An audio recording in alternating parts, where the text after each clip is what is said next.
அனைத்து நண்பர்களுக்கும் வணக்கம்.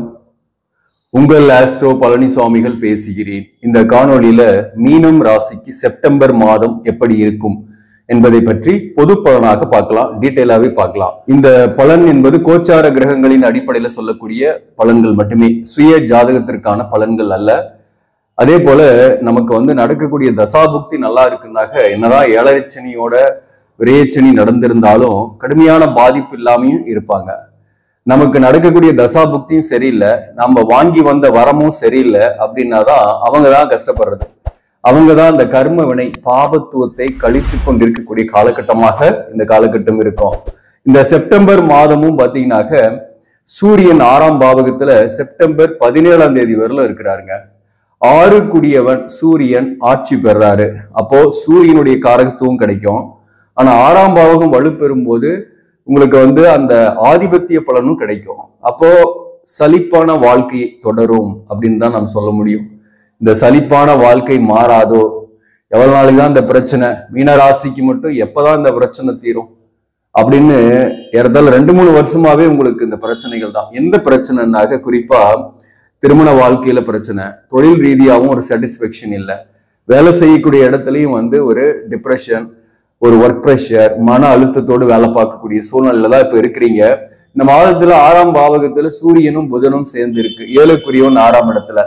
அப்போ மேரேஜ் லைஃப்ல கூட பாத்தீங்கன்னாக்க ஒரு மிஸ் அண்டர்ஸ்டாண்டிங் இருக்கும். பிரியாம கணவன் மனைவியா இருக்கிறவங்க கூட ஒரு மிஸ் அண்டர்ஸ்டாண்டிங் இருக்கும். அல்லது வாழ்க்கை துணைவர் ஒர்க் ப்ரெஷரால டென்ஷன் ஆகக்கூடிய சூழ்நிலை இந்த காலகட்டத்தில் இருக்கும். அல்லது வாழ்க்கை துணைவருக்கே ஹெல்த் இஷ்யூஸ் போகும். அல்லது ஏதோ ஒரு வகையில வாழ்க்கை துணைவர் சற்று பிரிந்து இருக்கக்கூடிய சூழ்நிலை, அதாவது வேலையிலேயே அதிக கான்சென்ட்ரேட் பண்ணி அங்கேயே ஒர்க் ப்ரெஷரோட இருக்கக்கூடிய சூழ்நிலை இருக்கும். அதனால அதிகமாக ஒரு இன்ட்ராக்ட் ஆகாத மாதிரி இருக்கும். ஒரு சரியான தாம்பத்தியம் கூட இல்லாத மாதிரி ஒரு நிலைமை சில பேருக்கு இருக்கும். பிரிந்த கணவன் மனைவியை பொறுத்தவரையிலும் மன அழுத்தத்தோட தனித்து இருக்கக்கூடிய சூழ்நிலையும் சில பேருக்குலாம் இருக்கும். அதே போல சில பேருக்குலாம் பாத்தீங்கன்னாக்க வழக்குகள் இருக்கும். வழக்குகள், டிவோர்ஸ் கேஸ் இருக்கலாம், அல்லது சொத்து சம்பந்தமான வழக்குகள்லாம் இந்த நேரத்துல கடுமையான ஒரு மன அழுத்தத்தை உங்களுக்கு கொடுத்துட்டு இருக்கோம்.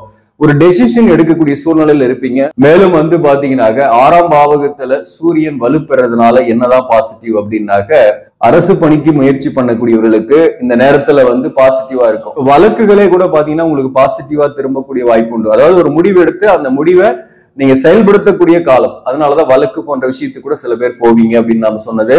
மேலும் வார்த்தைகளை கொஞ்சம் கவனம் செலுத்திக்கணும். கோபம், டென்ஷன்லாம் கொஞ்சம் கூடுதலாக இருக்கும். மன அழுத்தங்கள் இருக்கும் உங்களுக்கு. உத்திரட்டாதி நட்சத்திரத்துல ராகு பகவான் இருக்கிறாரு. இந்த உத்திரட்டாதி நட்சத்திரத்துல ராகு, உங்க ராசியிலே இருக்கக்கூடிய ராகு 7ஆம் இடத்துல இருக்கக்கூடிய கேது. இந்த ராசியில இருக்கக்கூடிய ராகு ஒரு மன குழப்பமும் டென்ஷனையும் உருவாக்கிக்கிட்டே இருப்பாரு. எதுலையுமே கான்சென்ட்ரேட் பண்ண முடியல. படிக்கலாம் அப்படின்னா கூட மாணவர்களாக இருக்கீங்கன்னாக்க படிக்க முடியல. ஏதோ ஒரு சின்ன சின்ன உடலான தொந்தரவு, அல்லது போட்டித் தேர்வுக்கே படிக்கிறீங்கன்னா கூட போட்டித் தேர்வுக்கு படிக்க முடியாத மாதிரி, கான்சென்ட்ரேஷன் பண்ண முடியாத மாதிரியான சூழ்நிலை எல்லாம் இருக்கும். பட் சூரியன் ஆட்சி பெறதுனால இந்த மாதத்தை பொறுத்தவரையிலும் எக்ஸாம் போன்றவை எழுதுனீங்கன்னாக்க பாசிட்டிவா இருக்கும். ஆனாலும் வேற விஷயத்துல கூட எந்த ஒரு வேலையிலுமே ஒரு சலிப்பு தான் இருக்கும். அதுல ஈடுபடலாமா வேணாமான்ற அந்த இரட்டை மனம் இருக்கும். அப்படியே ஈடுபட்டாலையும் அதுல ஒரு பிடிப்பானும் இல்லாம செய்யக்கூடிய சூழ்நிலை இருக்கும். வேலையிலயும் சரி, அது குடும்ப உறவுகளோடு கூட இருக்கும். குறிப்பா யாருகிட்ட பழகுறது, எப்படி பழகுறது, அந்த பழக்க வழக்கங்களாலேயே நிறைய பாதிப்புகள் வருதே அப்படின்ற எண்ணங்களும் இந்த காலகட்டத்தில் உங்களுக்கு ஏற்பட்டு இருக்கும். குறிப்பா அந்த ராகு கேதுவால நம்பினவங்க எல்லாம் ஏமாத்திடுறாங்க. குறிப்பா நல்லா பழகிட்டு இருந்தவங்க விட்டு போயிடுறாங்க. பணம் கொடுத்துட்டு அது வாங்க முடியாம போயிடுது. வேலை வாங்கி தரன்றவங்க வேலை வாங்கி தர்றதே இல்லை. கடைசி வரலும் ஏமாற்றங்களை சந்திக்கிறதா இருக்கு. இப்படிப்பட்ட சூழ்நிலை இந்த காலகட்டத்தில் இருக்கும். ஆனா அதற்கு நீங்க என்ன செய்யணும் அப்படின்னாக்க, உங்களை மட்டுமே நீங்க நம்புங்க. ஃபர்ஸ்ட் உங்களை நம்பி துணிவோடு இந்த நேரத்துல தன்னம்பிக்கையோடு செயல்பட்டீங்கன்னாக்க வாழ்க்கையில வெற்றி உண்டு. தன்னம்பிக்கையை மட்டும் இழக்காம இருந்தீங்கன்னாக்க மீண்டும் எல்லாத்தையுமே உங்களால உருவாக்க முடியும். அதனால இந்த காலகட்டம் என்பது கடந்து போகக்கூடிய காலகட்டம். இதுவும் கடந்து போகும் அப்படின்னு சொல்லிட்டு போக வேண்டியதுதான். மேலும் இந்த சூரியன் மாதத்தோட பிற்பகுதியில செப்டம்பர் 17ஆம் தேதி உங்களுக்கு ராசிக்கு 7ஆம் பாவகத்துக்கு வந்துடுறாரு. 7ஆம் பாவகத்துல சூரியன், மேலும் உங்க ராசிக்கு 3-8க்குரிய சுக்கிரன் பாத்தீங்கன்னாக்க அப் டு செப்டம்பர் 18ஆம் தேதி வரலும் நீசத்துல 7ஆம் பாவகத்துல இருப்பாரு. சோ நீச சுக்கிரன் 7ஆம் இடத்துல, கேது மாதத்தை பொறுத்தவரையிலும் சில பேருக்கெல்லாம் எதிர்பாலினுடைய பல பிரச்சனைகள் வரும். குறிப்பா வந்து நீங்க சந்திக்கக்கூடிய எதிர்பாலினரால், பெண்களால், அல்லது நீங்க பெண்களாக இருக்கீங்கன்னா ஆண்களால உங்களுக்கு ஒரு ரிலேஷன்ஷிப் கூட வரக்கூடிய வாய்ப்பு உண்டு. பட் அது வந்து உங்களுக்கு பிரச்சனையை கொடுக்கும். உங்களை வந்து நோக்கி ஏதாவது அப்ரோச்சஸோ அட்ராக்ஷனோ வரும். பட் அது வந்து உங்களுக்கு ஒரு மகிழ்ச்சியை தராத மாதிரி தான் இருக்கும். செப்டம்பர் 18ஆம் தேதி சுக்கிரன் 8ஆம் இடத்திலே வந்து ஆட்சி பெற்றுறாரு. அதனால மாதத்தோட பிற்பகுதியில் எதிர்பாலினுடைய உறவு, எதிர்பாலினுடைய அஃபையர் இதெல்லாம் கூட சில பேருக்கு வரும். குறிப்பா ரேவதி நட்சத்திரத்தில் பிறந்தவங்க, அதே போல பூரட்டாதி நட்சத்திரத்தில் பிறந்தவங்களுக்குலாம் இந்த நேரத்துல சில எதிர்பாலினருடைய ரிலேஷன்ஷிப் ஏற்படக்கூடிய வாய்ப்பும் உண்டு. மேலும் பிரிந்தவர்கள் வருவார்களா, அதே போல கணவன் மனைவிக்குள் பிரிந்து இருக்கிறோம் சேர்வோமா அப்படின்ற கொஸ்டின்ஸ் தான் நிறைய கேட்குறீங்க. அதற்கு பதில் உங்க சுய ஜாதகம் தான். அதாவது பிரிந்தவர்களுடைய ஜாதகமும் உங்க ஜாதகமும் சேர்த்து பார்க்கும் போதுதான் அதற்கான உண்மையான பதிலை நாம தெரிஞ்சுக்க முடியும். பொது பலனா நாம சொல்லணும்னாக்க இந்த மாதத்தை பொறுத்தவரையிலும் பிரிந்தவர்கள் மீண்டும் வரமாட்டாங்க. ஆனாலும் உங்களுக்கு புதிய உறவுகள் இந்த காலகட்டத்தில் வரும். புதிய உறவுகள் மகிழ்ச்சியை கொடுத்தாலும் அதுல பண நஷ்டமோ மன கஷ்டமோ அதுலயும் ஏற்படக்கூடிய வாய்ப்பும் உண்டு. செவ்வாய் பகவான் ராசிக்கு 4ஆம் பாவகத்தில் இருக்கிறாரு. செவ்வாய் வந்து மிதுனத்துல செவ்வாய். அப்போ வந்து பாத்தீங்கன்னாக்க வாழ்க்கை துணைவருடைய உறவு வகையில சில கருத்து வேறுபாடு, மிஸ் அண்டர்ஸ்டாண்டிங் இருந்துகிட்டே இருக்கும். உடல்நலத்துல பாதிப்பு வந்து போகும். வயதானவர்களாக இருக்கீங்கன்னாக்க உடல்நல விஷயத்துல கொஞ்சம் கவனம் செலுத்திக்கணும். டேக் கேர் எடுத்துங்க. அதே போல இந்த செவ்வாய் 4ஆம் இடத்துல இருந்தாக, குறிப்பா அந்த இடத்துல வந்து மிதுனத்துல செவ்வாய் பகை. அப்போ வந்து பாத்தீங்கன்னாக்க மேக்சிமம் ஒர்க் ப்ரெஷர், டென்ஷன்லாம் இருக்கும். செவ்வாய் 10ஆம் இடத்தை பார்க்கும். வேலை பார்க்கக்கூடிய இடத்துல ஒர்க் ப்ரெஷர், டென்ஷன் இருக்கும். இருக்கிற வேலையில கொஞ்சம் டென்ஷன் தான் இருக்கும். வேலையை மாத்தாம இருக்கிறது நல்லது. அதாவது தொழிலை பொறுத்தவரை இந்த நேரத்துல எந்த விதமான சேஞ்சஸும் இல்லாம இருக்கிற இடத்துலயே இருந்தீங்கன்னாக்க உங்களுக்கு பெருசா பாதிப்பு இருக்காது. சில பேருக்கெல்லாம் பாத்தீங்கன்னாக்க வேலையே விட்டுற மாதிரி சூழ்நிலை இருக்கும். வேலையை விட்டுட்டு வேற இடத்துக்கு போகலாமா அப்படின்ற ஒரு எண்ணம் இருக்கும். அவங்க கூட பாத்தீங்கன்னாக்க குறைந்தபட்சம் ஒரு 2-3 மாசத்துக்கு இப்போதைக்கு ஜாப் சேஞ்சஸ் பண்ணாம இருக்கிறது நல்லது. அது வந்து நவம்பர் மாதத்துக்கு மேல, அதாவது குரு பகவான் வக்ரம் ஆகும் போது நீங்க ஜாப் சேஞ்சஸ் பண்ணலாம். ஓரளவுக்கு சப்போர்ட்டிவா இருக்கும் உங்களுக்கு. நவம்பர் 15ஆம் தேதிக்கு மேல அதுக்கான முயற்சி செய்யுங்க. அது வரையிலும் வந்து பாத்தீங்கன்னாக்க நீங்க இப்போதைக்கு இருக்கிற வேலையில இருக்கிறது நல்லது. பிசினஸ் பண்ணக்கூடியவர்கள் புதிய திட்டங்கள், புதிய முயற்சிகளை தள்ளி வைக்கிறது நல்லது. ஒரு கடையை சேஞ்ச் பண்றோம், மாத்துறோம், இடமாற்றம் செய்யணும்னா அது வந்து உங்களுக்கு பாதிப்பு கொடுக்கும் அல்லது பண நஷ்டத்தை கொடுக்கும். அதனால இருக்கிற இடத்துலயே வேலை பார்க்கறது நல்லது. கூட்டு தொழில் கூட்டாளிகளோட இருக்கிறீங்கன்னாக்க மனஸ்தாபங்கள்லாம் வந்து போகும். கொஞ்சம் கவனம் செலுத்திக்கணும் தொழில் மேல. புதிதாக கூட்டு தொழில் இந்த காலகட்டத்தில் ஆரம்பிக்கிறது அவாய்ட் பண்றது நல்லது.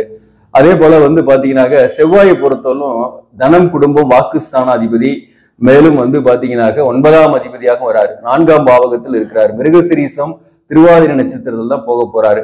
அப்போ வந்து பாத்தீங்கன்னாக்க வாக்கில் கவனம் செலுத்திக்கணும். உங்களுடைய வார்த்தைகளை மற்றவர்கள் தவறாக புரிந்து கொள்வார்கள்.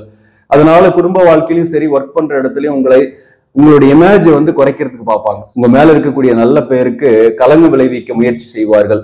எதிரிகளுடைய கை ஓங்கி இருக்கும். இந்த நேரத்துல எதிர்ப்பாளர்கள் உங்களுக்கு ஏதோ ஒரு ரூபத்தில் இருந்துகிட்டே இருக்கிற மாதிரி இருக்கும். சில பேருக்கு கடனுடைய அழுத்தங்கள் இருக்கும். சில பேருக்கு உடல்நல பாதிப்புகள் இருந்துகிட்டே இருக்கிற மாதிரி இருக்கும்.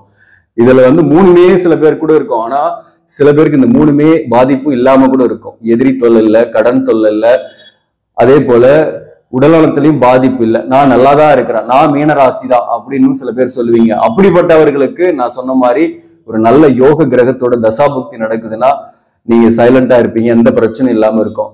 ஆனாலும் இந்த கோச்சார கிரகங்களின் அடிப்படையில நீங்க இந்த விஷயத்தெல்லாம் கொஞ்சம் கவனமா இருந்துங்க.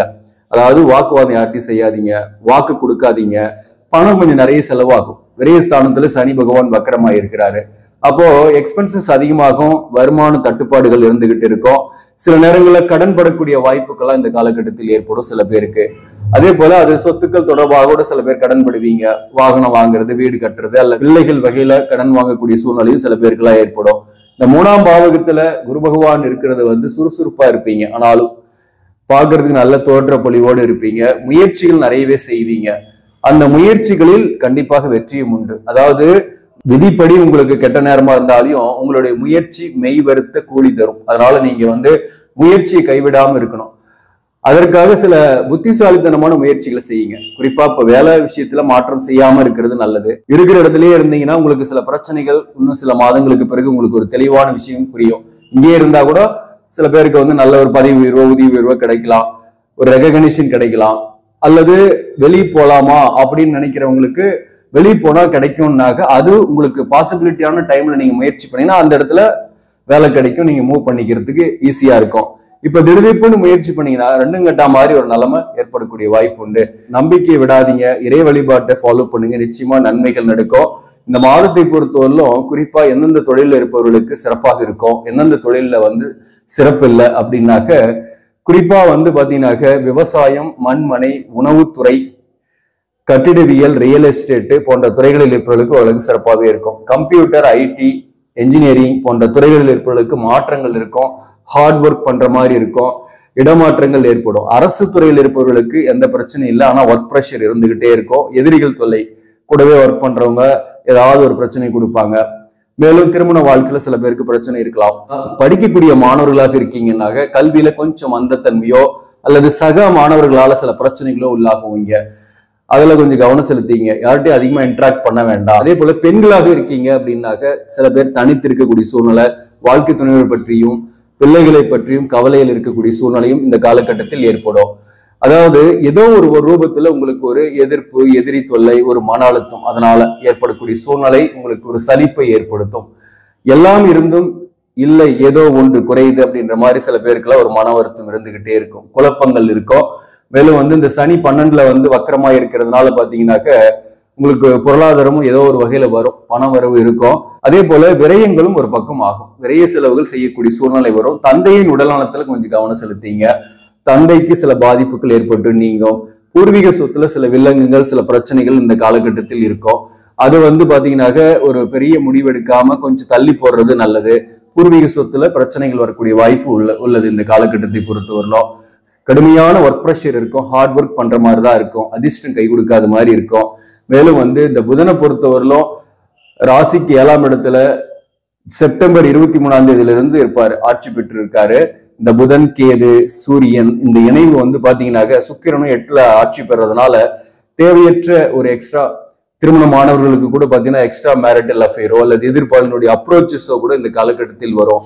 அது உங்களுக்கு பெருசா நன்மை கொடுக்காது. 8ல் இருக்கக்கூடிய சுக்கிரனை பொறுத்தவரையிலும் பண வரவை கொடுத்தாலும் கடனையும் கொடுப்பாரு.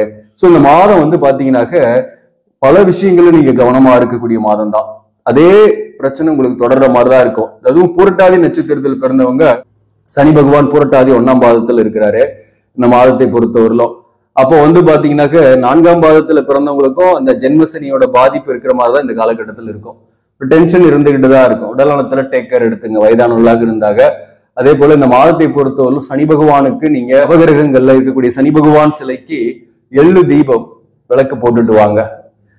அது உங்களுக்கு நன்மை கொடுக்கும். சனிக்கிழமையில பண்ணுங்க, ஒரு சனி பிரீத்தி செஞ்சு கொள்ளுங்க. புரட்டாதி நட்சத்திரத்தில் பிறந்தவங்க, அதே போல ரேவதி நட்சத்திரம் மற்றும் உத்திரட்டாதி நட்சத்திரத்தில் பிறந்தவங்களை பொறுத்தவரை இந்த காலகட்டத்துல ஞாயிற்றுக்கிழமைகளில் கால பைரவர் வழிபாடு செய்யுங்க. நாய்க்கு உணவு கொடுங்க, ஏதாவது பிஸ்கட் வாங்கி போடுங்க, இதெல்லாம் உங்களுக்கு நன்மையை கொடுக்கும். ஆடை தானம் செய்யுங்க யாருக்காவது, அது புதன்கிழமையில செய்யுங்க. இல்லாதவங்களுக்கு கண்டிப்பா அதுவும் உங்களுக்கு சுப விரயத்தை ஏற்படுத்தினீங்கன்னா அசுப விரயங்கள் குறையும். ஆக நண்பர்களே, இந்த பதிவு உங்களுக்கு பிடிச்சிருந்தாக லைக் பண்ணுங்க, இதை மற்றவர்களுக்கும் ஷேர் பண்ணுங்க. இன்னும் நம்ம சேனலை சப்ஸ்கிரைப் பண்ணாம பாக்குறவங்க சப்ஸ்கிரைப் பண்ணி கண்டினியூ பண்ணுங்க. இதன் மூலம் உங்களுக்கு ஒரு சரியான ஜோதிட தகவல்களும் ஆன்மீக தகவல்களும் கிடைக்கும். நன்றி, வணக்கம்.